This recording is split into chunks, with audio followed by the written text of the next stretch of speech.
Hi, everyone. My name is Lindsey Hagen, and I'm the executive producer on this next film you're about to watch, titled Slacker.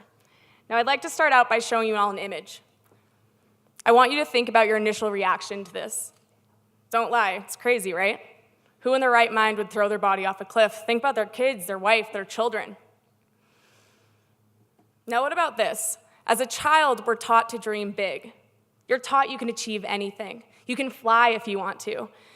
Now, where does the disconnect come into play, where this becomes unreasonable? Something to think about. Now I'd like to switch gears.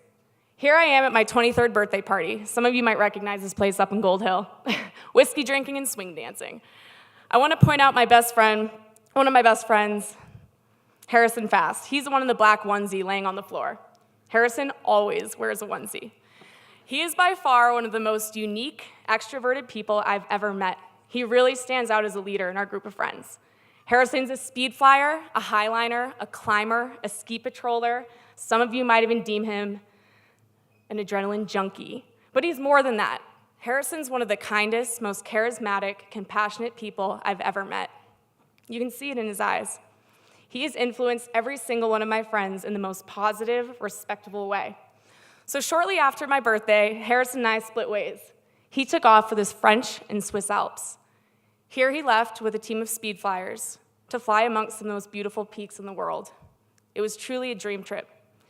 He had been training for months with his equipment, his safety was on par, and he was one of the most dialed, calculated flyers I'd ever met.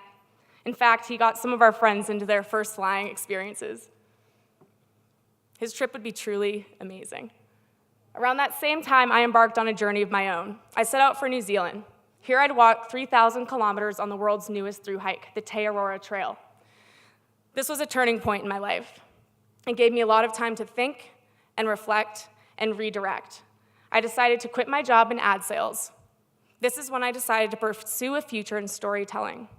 I wanted to share meaningful messages with the world. I wanted to become a film producer. I had no experience. Meanwhile, Harrison was literally on cloud 9, flying his way through Europe. This photo was taken shortly after a successful flight in Chamonix. Next, his sight was set on Jungfrau in the Swiss Alps, also known as the highest point in the world. So as Harrison approached the highest point in his journey, I also reached the highest point on the Te Aurora Trail. Some would say it was all downhill from here. In fact, moments after this photo was taken, I received the news.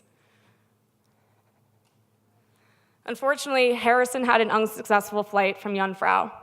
He was the last to jump in his team, and no one ever saw him land.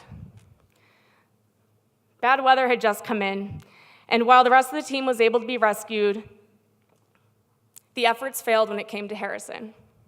Drone teams and helicopter teams came in with infrared technology, and this is where his body was found 5 months later. It was utterly devastating. Now I want to take you to Thanksgiving 2015.